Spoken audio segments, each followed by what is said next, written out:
So good morning, students, and welcome back to our second lesson from a series of televised teaching programs for you as to students. So if you remember, in our previous lesson, you people tend to learn a little bit about what are diaries and the different forms of diary extracts that they do contain.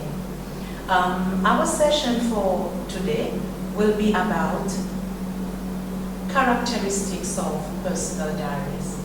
All right? That is, we're moving a step ahead now. And from this lesson, you will be able to broaden your knowledge. That means expand your knowledge on the characteristics of personal diary extracts in terms of layout, in terms of content, and in terms of language. And upon completion of this lesson, you should at least be able to extract relevant information from sample diary extract to identify its characteristics relating to layout, content, and language. Also, you should be able to make inferences. Also, you should be able to state whether a series of given statements are true or false. So, we will debut our session with a Guess Who game. Before we do this activity, it is important to note that there are so many people around the world, especially famous people, who have gone about painting their lives, as we say, in a diary, in personal diaries. And today we are going to discover one of these famous people, all right? And from there, we are going to make use of her extract in order for us to be able to identify the different characteristics that a personal diary extract should actually contain. All right? So let's try and figure out who is that person that we're talking about. And at the same time, as you do this, I don't know if maybe you people, you've done it at school, you've worked on that person at school, but as we do this activity, try and think a little bit about how that person lived her life in the past. All right? So just follow these clues and figure out who is that person that we are talking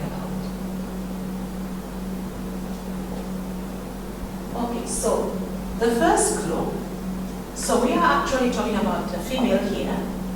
She was of Jewish origin.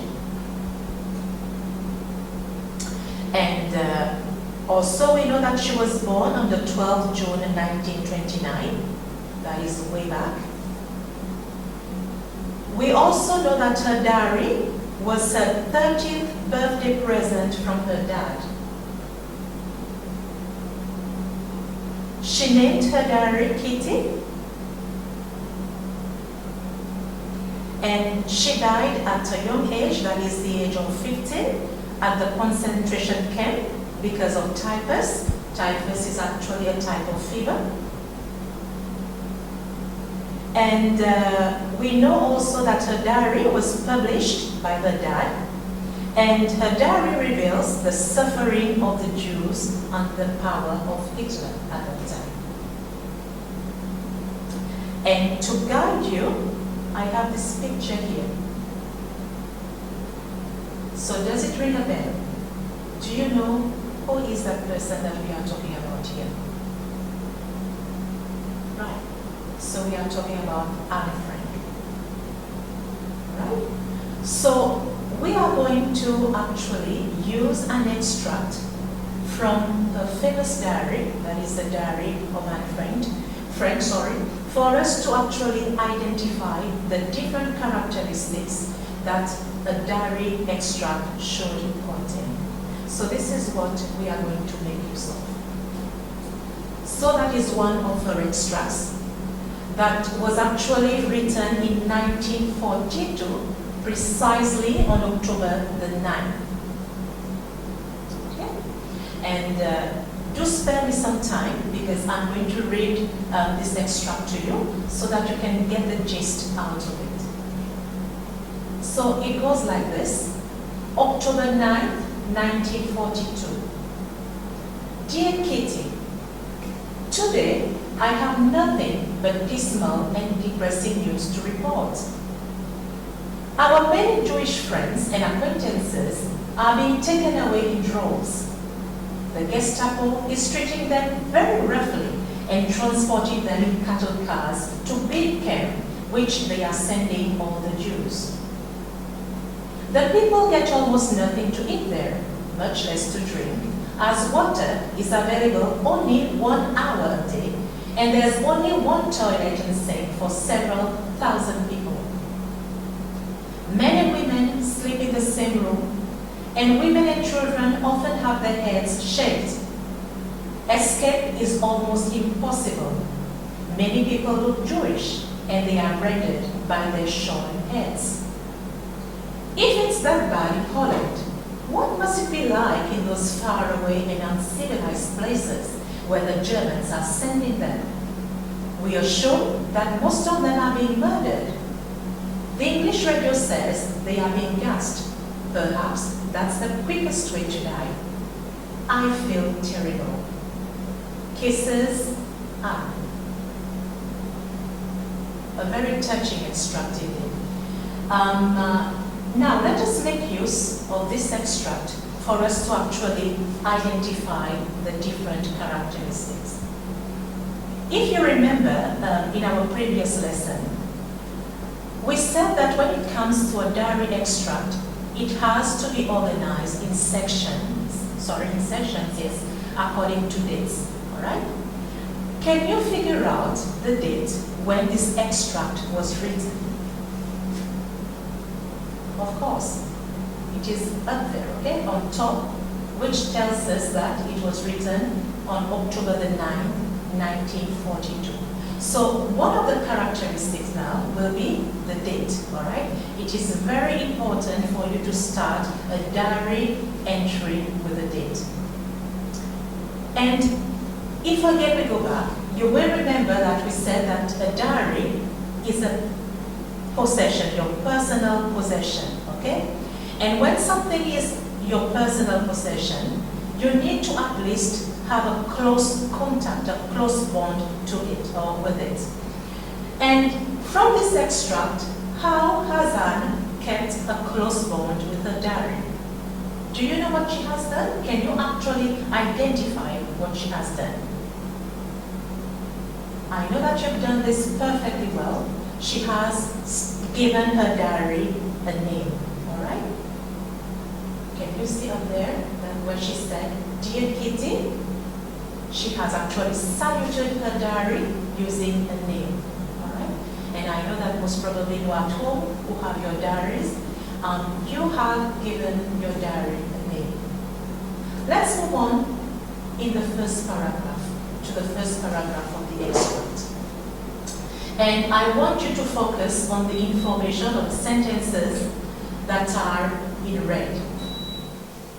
Take some time to scan through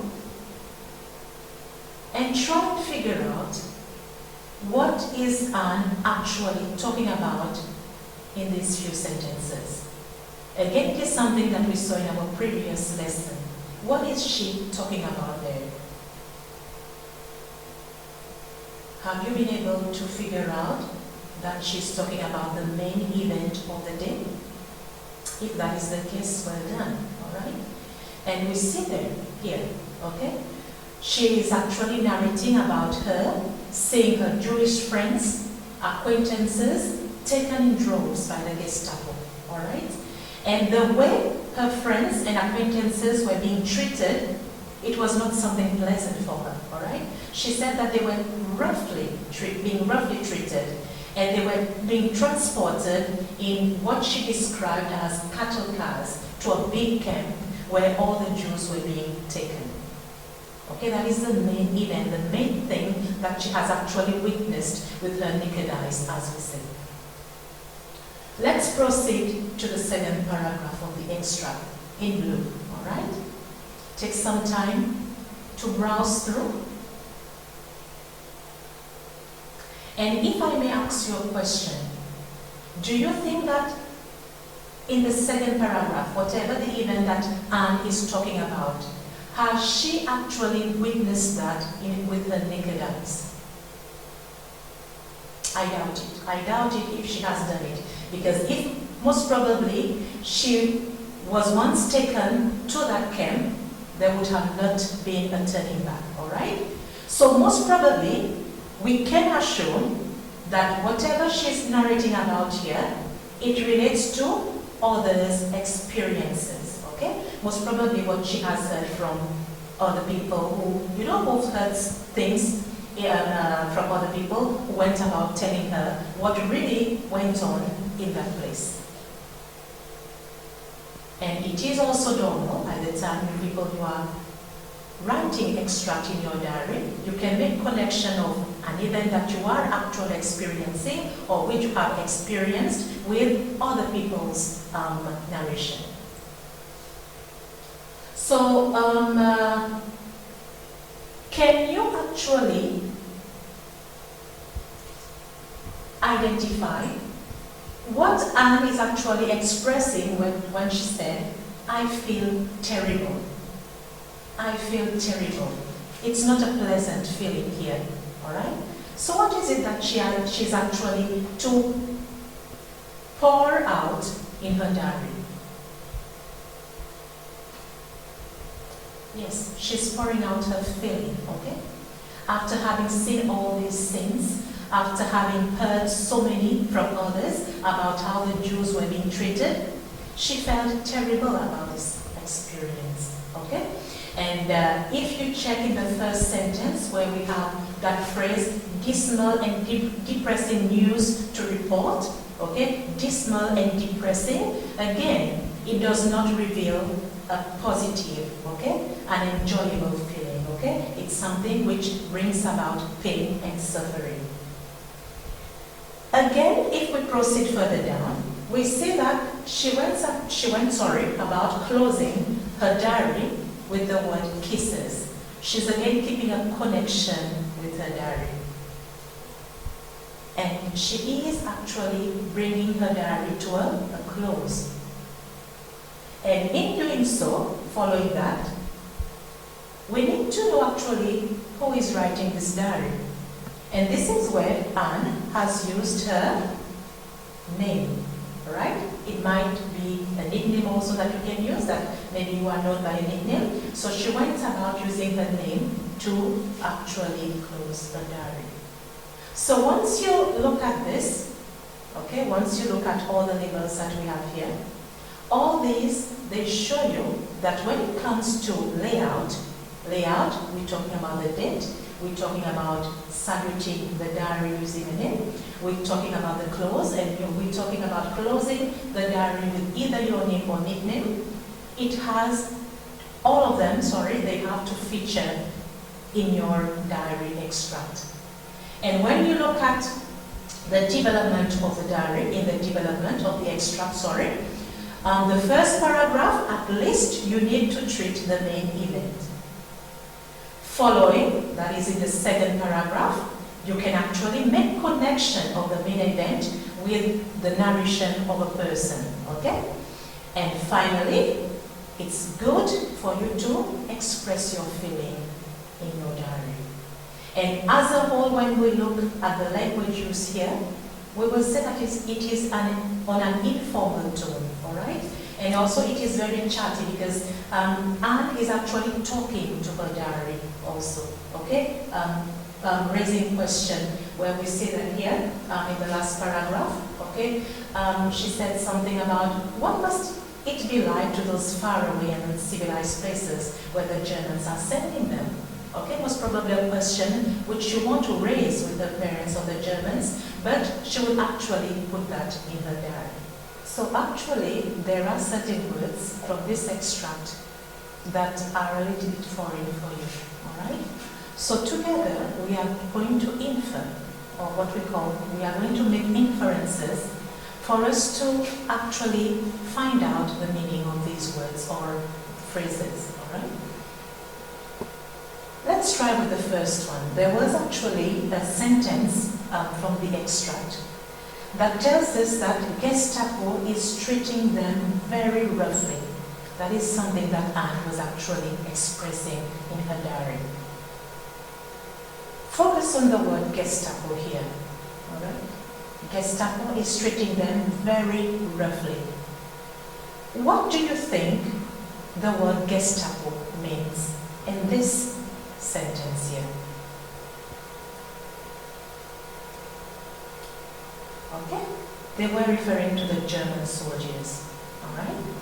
And there is a picture here that actually show you how they looked like, okay, with the baggy trousers, okay, the boots and all that, the hats, okay, well dressed, okay, so they were the Gestapos, all right, and they were the ones, as Anne stated in her extract, who were actually treating the Jews very badly at that time. Let's proceed with another one. Okay, so there was something, a sentence that tells us that transporting them in cattle cars too. If you remember well, Anne's friends and acquaintances, they were roughly treated and they were placed in cattle cars where they were transported to a camp. So focus on the phrase cattle cars. Okay, phrase because it is a group of words together. Can you figure out what it means? The word actually, the phrase speaks for itself, okay? It was a type of wagon, or it is a type of wagon used to transport cattle, all right? Here in Seychelles, that is not common because most of the cattle, when they are being taken to the slaughterhouse, they actually taken in trucks or whatever, all right? And at that time, the cattle cars, they were also known as the Holocaust trains. Okay, and we have a picture of it here. Okay, so by the time you look at the picture, you can try and figure out how maybe Anne's friends and acquaintances were being roughly placed in that mean of transport here, all stacked and taken to the camp. Another one. That's part of it. They branded by their shorn heads. And if we recall a little bit, we go back again. She was talking about the Jews there at the camp. All of them, they were branded. They were easily recognized by their shorn heads. And what does it mean by the phrase shorn heads?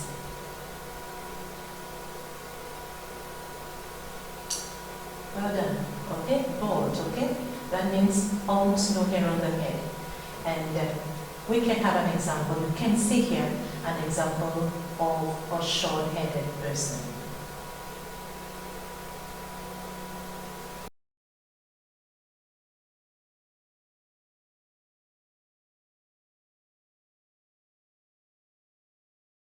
Well done, students, all right?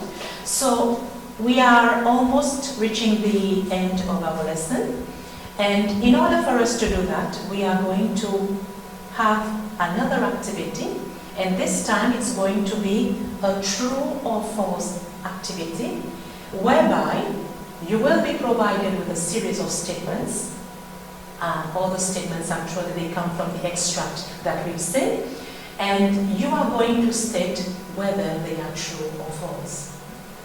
And something extra that I want you to do, for every false statement, you need to actually correct them, come up with a true statement. So let's start with the first one. It tells us that the extract is dated 9th October 1952. Is it true or false? Well done. The answer is false. And what is the true statement for that? That is, it was written on the 9th of October 1942, not 1952. The second one. Kitty is the name of the diary's owner. Is this true or false? Well done. It is false. Again, another false statement. And what is the true version of this statement? Kitty was actually the diary's name. Alright? And if you recall, the owner of the diary, she was Anne. Number 3. Anne's friends and acquaintances were brutally treated by the Gestapo when being taken away.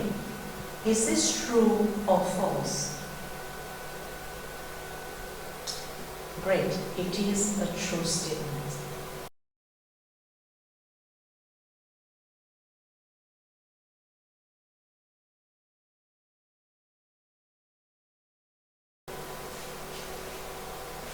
Let's proceed to number 4.